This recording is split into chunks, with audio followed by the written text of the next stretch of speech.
L'exposition Voyage en terre inconnue réunit un ensemble de 70 œuvres qui s'étendent du milieu du 19e siècle jusqu'à la première moitié du 20e siècle.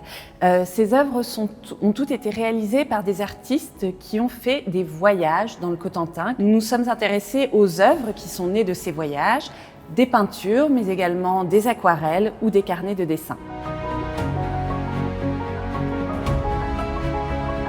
Il y a à la fois des artistes pré-impressionnistes ou impressionnistes comme Eugène Boudin ou Auguste Renoir, mais également des artistes plus réalistes qui viennent avant tout pour peindre les commandes ou pour peindre la marine. Et enfin, il y a même des artistes symbolistes comme Alphonse Ausbert ou fauves comme Auguste Marquet qui cherchent tous finalement à peindre quelque chose de différent dans cette région qu'est le Cotentin.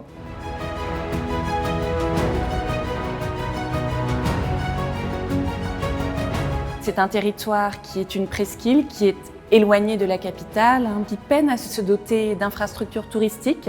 On y trouve relativement peu d'hôtels. Un casino est inauguré à Cherbourg dans les années 60, mais il a du mal à fonctionner. Et c'est une destination que les guides touristiques au 19e siècle pointent comme un territoire un petit peu sauvage, un petit peu isolé, où on peut se rendre pour rechercher de la tranquillité.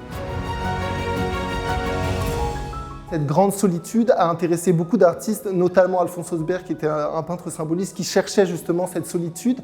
Il se rendait dès 4h30 du matin sur les paysages pour profiter d'un calme absolu. Et c'était quelque chose, en cette France du fin du 19e siècle qui s'industrialisait, qui devenait de plus en plus rare. D'autres artistes sont intéressés par des motifs pittoresques comme les falaises, qui sont particulièrement marquées dans une partie du littoral cotentinois.